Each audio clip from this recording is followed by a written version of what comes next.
खबर शामिल करते हैं स्पोर्ट की दुनिया से। जनूबी अफ्रीका और से मुल्की सीरीज के लिए कौमी वाइट बॉल स्क्वाड का ऐलान कर दिया गया।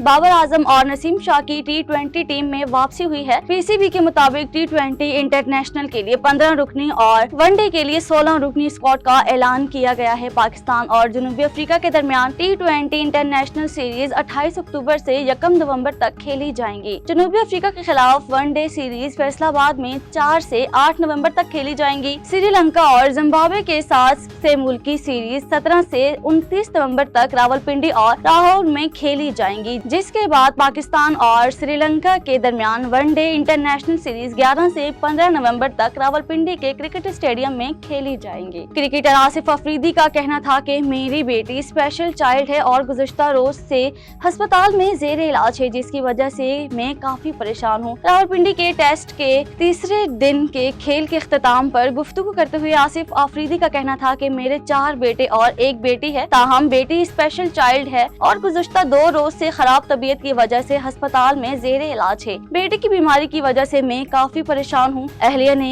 काफी हौसला बढ़ाया है कि बेटी ठीक है, अल्लाह करे हम मैच जीत जाएं। अगर ऐसा होता है तो मैच अपनी बेटी के नाम करूंगा। क्रिकेटर ने अपने बयान में मजीद कहा है कि मुझे ख्वाहिश थी कि मेरी एक बेटी हो, ताहम बेटी हुई और वो स्पेशल चाइल्ड है। बेटों के मुकाबले में बेटी से ज्यादा प्यार करता हूँ। आईसीसी के T20 वर्ल्ड कप आइंदा साल 7 फरवरी से 8 मार्च तक खेले जाएगा, जिसकी मेजबानी भारत और श्रीलंका मुश्तरका तौर पर करेंगे। T20 वर्ल्ड कप के मुकाबले भारत के कम से कम 5 शहरों और श्रीलंका के 2 मकामात पर मुनक्कद होंगे, जबकि इवेंट का फाइनल मैच अहमदाबाद या कोलंबो में खेला जाएगा। मैचेस के हवाले से हतमी मकाम का फैसला हाइब्रिड मॉडल के तहत किया जाएगा, जो इस बात पर मुनहसर होगा कि पाकिस्तान टूर्नामेंट के फाइनल मरहले तक रसाई हासिल करता है या नहीं। वर्ल्ड कप 2026 में मजमूई तौर पर 20 टीमें हिस्सा लेंगी। मेजबान ममालिक के अलावा 2024 के T20 वर्ल्ड कप की टॉप 7 टीमें अफगानिस्तान, ऑस्ट्रेलिया, बांग्लादेश, इंग्लैंड, जनूबी अफ्रीका, अमेरिका और वेस्ट इंडीज ने बराह रास्त क्वालिफाई किया, जबकि पाकिस्तान, न्यूजीलैंड और आयरलैंड ने भी अपनी रैंकिंग की बुनियाद पर बराह रास्त रसाई हासिल की।